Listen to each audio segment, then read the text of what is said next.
Okay, this is a short story about Christmas from the uni years of Memoirs of a Wild Child, Volume 4. So I'll get straight down to it. It was soon time for the university to shut down for Christmas, and I packed up and went home for the 3-week break. I hadn't been home but once or twice, and the last one was for Thanksgiving. My big sister came back too, and my little sister had just started in high school. It was a few days before Christmas, and we came up with this good idea to give our parents a Santa photo with us kids as grown-ups. Just for fun. We thought it would be cute, so we went to the mall and got in line. There was this kid in front of us who just kept begging his mother, who was too busy talking to his other mother to notice, or was purposely ignoring the kid. She was one of those mothers who really didn't want to be a mother, is like in her 40s and wants people to think that she's just still out of high school. Anyway, this kid kept saying, "Mommy, I want to ask Santa for a pony. Can I get a pony? I want a pony. Santa better give me a pony if he knows what's good for him." And on and on. It was killing me. My sisters looked at me and said, "Breathe." And then the mother put her hand on the kid's face and pushed it away. But the kid was obviously a rat because he bit her. She yelled and shook her hand as the kid said, "I want a pony." The mother turned to the other woman and said, "I should have stopped with his brother. He was the only reason I got married in the first place. And this one was Mummy's little accident and why I'm married to Bob now." Oh, I felt bad for this kid, but he was also so annoying. My sisters and I looked at each other with that look of, why do these people reproduce? And then I heard the woman mention the big brother's name.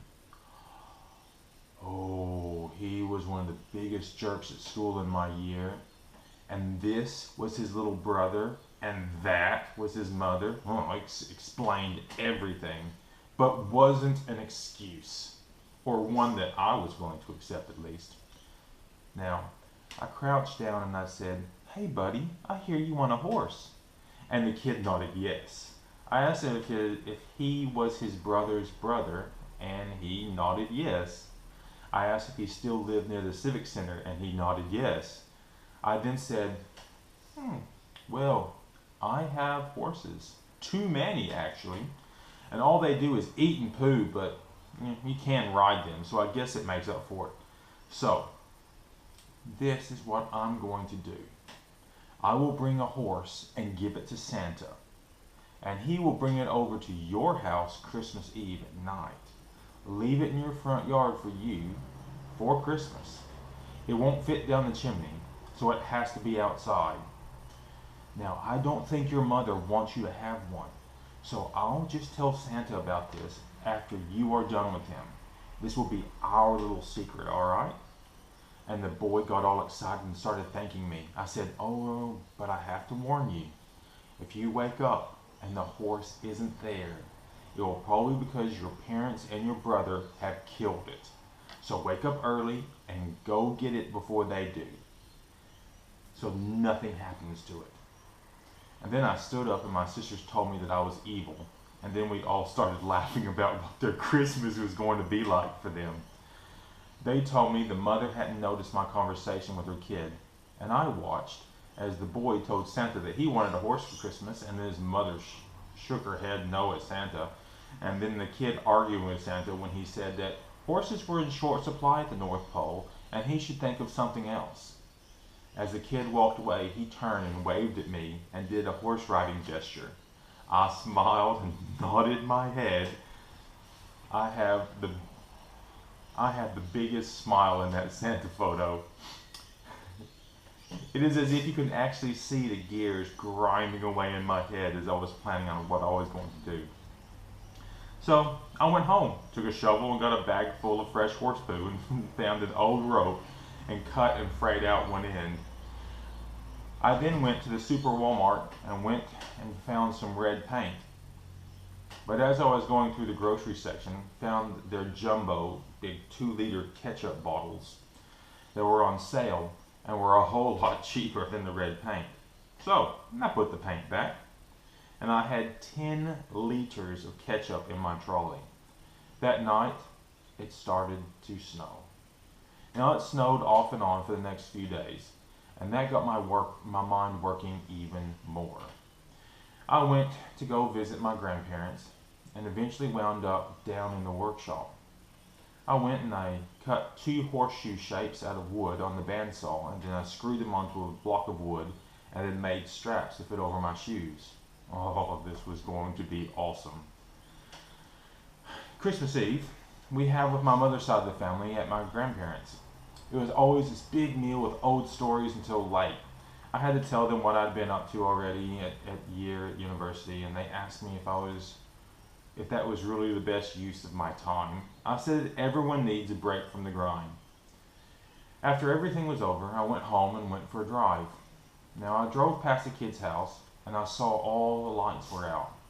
So I parked down the side street, pulled out all my stuff. I snuck down with a bag full of horse poo and slipped the wooden horseshoe things over my own shoes and made two piles of poo around the tree in the yard. I tied the rope to the tree with the frayed end dangling to the ground.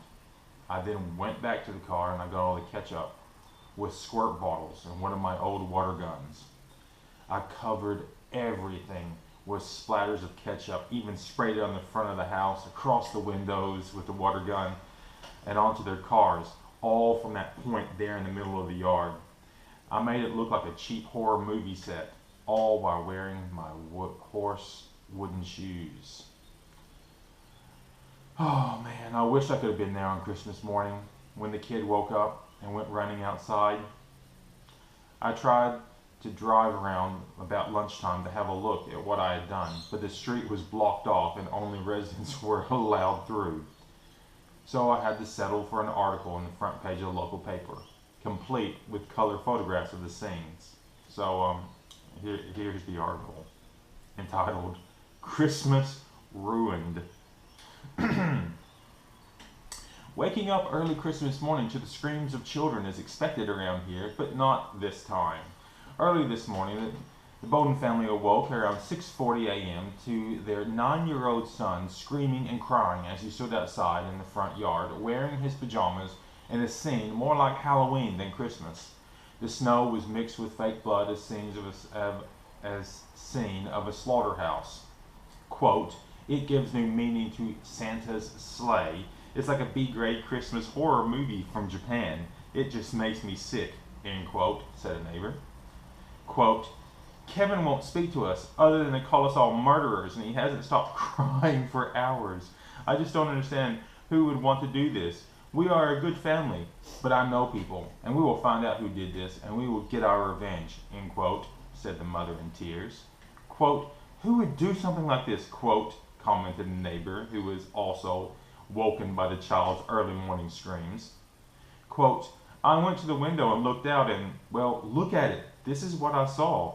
I called the police because I thought someone was dead. The kid was covered in what they thought was blood, hugging a frozen horse poo, rocking back and forth saying, 'They killed it, they killed it,'" end quote. There are what appear to be horse hooves in the snow and horse manure in the yard. The fake blood looks like ketchup, but will be analyzed in the lab to confirm. In a strange twist, while reporters were speaking with neighbors, the mother, father, and older brother were brought out in handcuffs on drug charges. Quote, "The child maintains that his family killed a horse and that was delivered by Santa the night before. He refused to speak with his family and was so angry that he told us about the secret plants his family grew in the garage. And after investigating, we have made arrests for the illegal growing of marijuana with the intent to sell." So this is a pretty bad Christmas for them. Currently, we think this is maybe a drug-related warning from other sellers or growers, Officer McKinney said. If you have any information that may help solve this case, please contact the local law enforcement agency. My sisters and I read that article when it came out the day after Christmas, and I burst out laughing. They looked at me and said, You didn't." And I replied, "Please, do you think I was the only one who heard the kids screaming about wanting a dumb horse? That family doesn't have many friends. Plus, they're drug dealers. So whoever did this deserves a medal, or at least a pat on the back." They looked at me and squinted. I knew they knew, but I got no pat on the back. I, however, had a great Christmas and probably gained a bit of weight from the food I'd eaten. In the morning, we had stockings and gifts from Santa, even though I was already 18 and my little sister was 14. I knew Santa wasn't real ever since I was 10 or so and booby-trapped the lounge room to catch Santa and extort him for the presents I really wanted. I set up a snare line and saw I had seen in my Cub Scout handbook attached to a bell, attached to my ankle. I had stuffed my bed with pillows so it looked like I was there, but really I was curled up asleep under the side table lying in wait. When I caught my mother, I was told some story about how Santa sent her the stuff and she was a secret agent working for him, but I knew. She made me promise not to tell my little sister about her secret agent job, and I wouldn't get in trouble for setting up traps in the house again. We went and had Christmas dinner with my dad's side of the family. My uncle's house was near the house, or the house with the horse murder scene, and there was some mention of an incident that night, but no one knew anything about it other than just rumors of drugs, murder, or something similar. When I got home, I went and I stuffed the ketchup bottles under the pile of brush that we were going to burn to destroy the evidence. Merry Christmas.